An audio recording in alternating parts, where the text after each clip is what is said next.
Hi guys, welcome to another video of DK Tuning Nottingham and Derby. We've got this lovely Ford Fiesta ST180 in for a returning customer. This is recently in with us for a Scorpion catback system. He's got a few plans for this, for like different modifications he wants to do. So we're going to do a how-to video now on fitting the Maxton Designs front race splitter. It's a bit of a tricky one this, it will involve removing the bumper. We'll show you how to do all of that as well. We've seen a lot of videos of people trying to fit these and they're sort of using screws just going in from the bottom, because we do know they're quite tricky to fit. We're going to show you how to do it properly and secure it properly with bolts, which will involve removing the bumper, but you can't really get around that if you want to do it properly. There's not really many videos out there from what we've seen, so we thought we'd just do a little tutorial around the car on how to do it. Okay guys, so we've got the front bumper off now. Really easy job, to be fair, surprised us. So it was just a case of taking the front wheels off, undo the wheel arch covers. You can take the whole cover out if you like, or you can fold it back like that. That did give us enough access. There's a few bolts that go through the wing, so you'd access them through there like that. There's a little cover here that we had to undo, and then a few bolts on the top, so 1, 2, and then you've got some grommets that go in here. But again, when we point it back together, you'll see how it goes together, and you can reverse the process, and that'll sort of give you an idea of how it comes apart as well. So we've got the bumper on, put on some nice cardboard so you don't want to scratch it, and then we're going to show you in a second the diffuser, the splitter all mounted. It does come with some packers as well.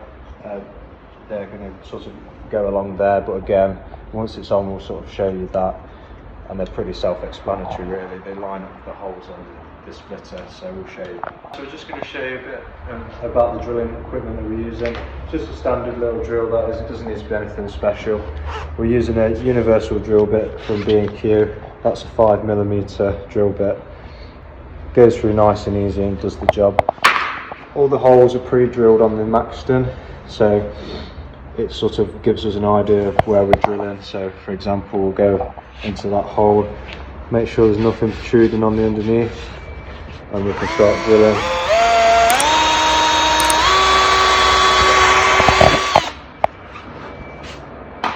Just get rid of any fillers that are caused there. We do highly recommend, as well as Maxton, they will also recommend this, that you use the supplied bolts or any sort of bolts that will fit, as opposed to self-tapping screws.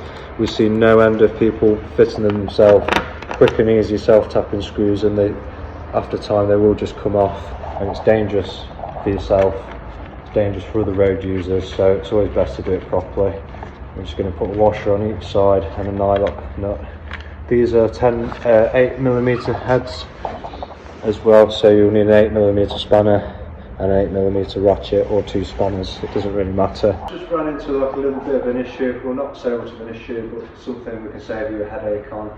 So I don't know if you remember, but we're showing you them extra long bolts that were sent from Maxton to cater for the packers that we put in the centre.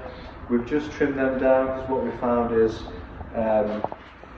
this section on the car sits really close to the bumper down here, so the bolts are sticking up like probably an extra 2 centimeters or so. So we've just trimmed them down so they're not going to protrude anywhere.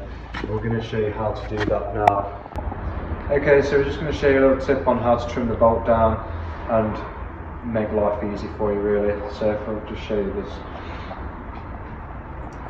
So if you're cutting the bolt, sometimes it leaves some rough edges and it makes it hard to put the nut back on the bolt. So what we're going to do is, for example, if that's your length, you'd select the length that you want, mark it, run the nut on the bolt like so, clamp it in a vise,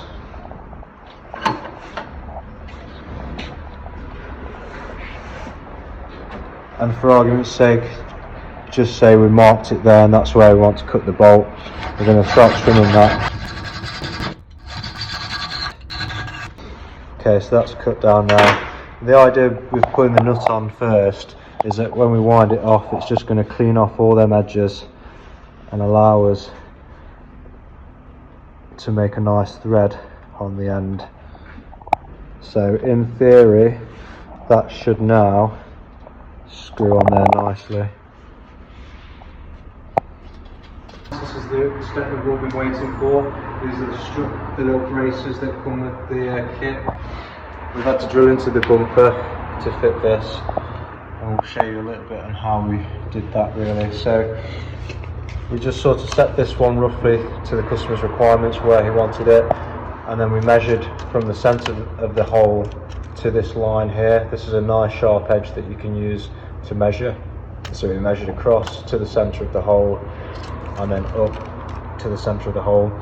Another way to just sort of confirm that you've got the same as the other side is to just check the rod length as well, because they are adjustable. So if you make sure the rod length is the same length before you install, then you can be double sure that that's going to be correct. So we've already done this, as you can see, drilled the hole, we mounted it in the bottom first, and then we didn't fasten that up straight away because we wanted a bit of movement on so we can play about with it a bit. But that's all drilled in now, fastened up and ready to go back on the car. Bumper's going on now. One thing to make sure of is there's a couple of locating lugs on the edge here. Just make sure they sit nicely in the holes just there, otherwise the bumper's not going to sit on very well. So here goes.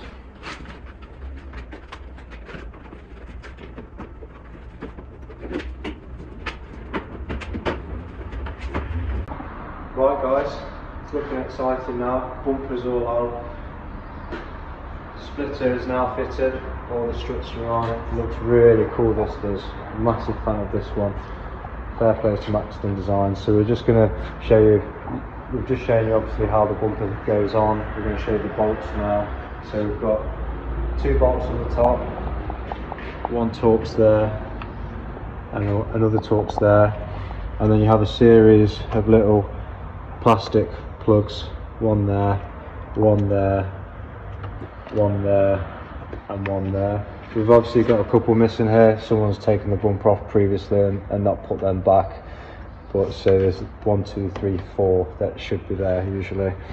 Okay, so we're going to move around into the wheel arch. We've got just down here, that wants to be fastened onto the bumper there. We're going to be doing that in a second. That will sit just like that with another Torx going in there. And then up here we've got 3 more 10mm bolts. We'll just try and show you them as best as we can. One of them is really tucked away at the back. It's still accessible with a small ratchet and socket. And that's all there is to it really.